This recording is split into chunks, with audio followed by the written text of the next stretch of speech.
അതെ, നമുക്കൊരു ബീഫ് തോരൻ നോക്കിയാലോ? ബീഫ് റോസ്റ്റും ബീഫ് ഫ്രൈയും അതുപോലെ തന്നെ BDF ഒക്കെ നമ്മൾ നോക്കിയിട്ടുണ്ടല്ലേ. അതിനേക്കാളൊക്കെ അടിപൊളി ടേസ്റ്റാണ് കേട്ടോ ഈ ഒരു ബീഫ് തോരന്. സൂപ്പർ ടേസ്റ്റാണെന്ന് പറഞ്ഞാൽ വെറുതെ പറയുന്നതല്ല. എല്ലാവരും ഒന്ന് ട്രൈ ചെയ്ത് നോക്കണം കേട്ടോ. അറിയില്ലാത്തവരാണെങ്കിൽ വീഡിയോ കണ്ടിട്ട് ചെയ്ത് നോക്കണം. അറിയാവുന്നവർക്കാണെങ്കിൽ അറിയാമല്ലോ നല്ല ടേസ്റ്റാണെന്ന്. അത്രയ്ക്ക് ടേസ്റ്റാണ് കേട്ടോ. നമ്മൾ നന്നായിട്ട് വാഷ് ചെയ്ത് ഡ്രെയിൻ ചെയ്യാനായിട്ട് 1 കിലോ ബീഫാണ് റെഡിയാക്കി എടുത്തിട്ടുള്ളത്.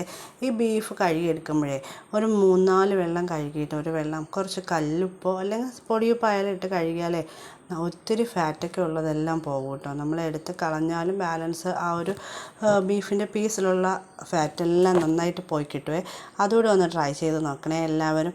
അതുപോലെ തന്നെ നമുക്കത് എണ്ണ ഒഴിച്ചിട്ട്, ഞാൻ കുക്കറിലാണ് റെഡിയാക്കി എടുക്കുന്നത്. എണ്ണ ഒഴിച്ചിട്ട് ഓൾ സ്പൈസസ് എല്ലാം ഇട്ട് കൊടുത്തു.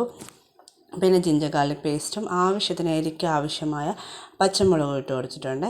പിന്നെ ഇതിലേക്ക് കുറച്ച് ഓണിയൻ മാത്രം ചേർത്ത് കൊടുത്താൽ മതി. കാരണം ഒരുപാടായിക്കഴിഞ്ഞാൽ ഇത് കുഴഞ്ഞു പോകും. നമ്മളിങ്ങനെ ആ ഒരു കൂട്ട് ചേർക്കുമ്പോഴത്തേനും തോർന്ന് വരത്തില്ല. അതുകൊണ്ട് കുറച്ച് ഓണിയൻ, ഞാനൊരു മീഡിയം സൈസ് ഓണിയനാണ് എടുത്തിട്ടുള്ളത്. അത്രേ ചേർത്ത് കൊടുത്തിട്ടുള്ളൂ, ഒരുപാടൊന്നുമില്ല.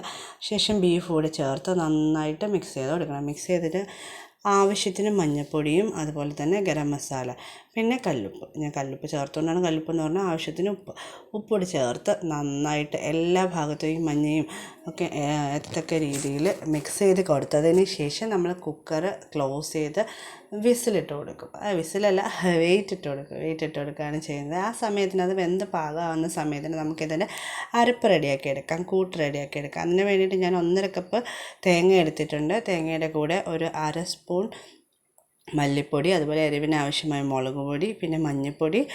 ഒരുപാട് മല്ലിപ്പൊടി വേണ്ട കേട്ടോ. പിന്നെ അതേ മുഴുവൻ പെരുംജീരകം, വലിയ ജീരകമാണ് എടുത്തിട്ടുള്ളത്. പിന്നെ ആവശ്യത്തിന് കറിവേപ്പില. ഇത്രയായിട്ട് ജസ്റ്റ് ഒന്ന് ക്രഷ് ചെയ്താൽ മതി. ഒരുപാട് ഫൈനായിട്ടൊന്നും അരയ്ക്കേണ്ട. ആ ഒരു സമയത്തിന് എൻ്റെ കുക്കറിലാണെങ്കിൽ ഒരു 6 വിസിലിനാണ്, ഇച്ചിരി പ്രഷർ കുറവുള്ളതാണ്, അതുകൊണ്ട് 6 വിസിലിനാണ് റെഡിയാകുന്നത്. നല്ല ചൂട് പീസാണ്, നന്നായിട്ട് ഒരുപാട് ഓവർ വെന്ത് പോയിട്ടില്ല.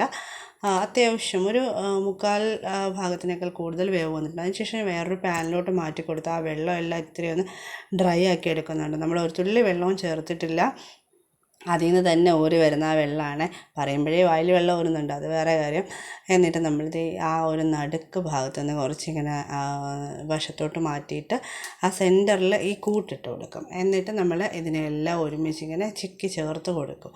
അപ്പോൾ ആ ഒരു പച്ചമണമൊക്കെ മാറി വരും കേട്ടോ. എന്നിട്ട് ലോ ഫ്ലെയിമിലിട്ട് വേണം വെക്കാനേ. അപ്പോൾ ആ പച്ചമണമൊക്കെ മാറി വരും. ഒരു 2 മിനിറ്റ് കഴിഞ്ഞതിന് ശേഷം എല്ലാം കൂടെ നന്നായിട്ട് മിക്സ് ചെയ്തെടുത്ത് കഴിഞ്ഞാൽ അടിപൊളി ബീഫ് തോരൻ റെഡിയായി. വെറുതെ പറയുന്നതല്ല, സൂപ്പർ ടേസ്റ്റാണ് കേട്ടോ. അടിപൊളി എന്ന് വെച്ചാൽ സൂപ്പറാണ്. ഇതിൻ്റെ വാരിയലുണ്ടല്ലോ ബീഫിൻ്റെ, അതാണ് ഏറ്റവും ടേസ്റ്റ്. ഇതിപ്പോൾ പീസസും കുറച്ച് എല്ലും മാത്രമാണ് ഇട്ടുള്ളത്.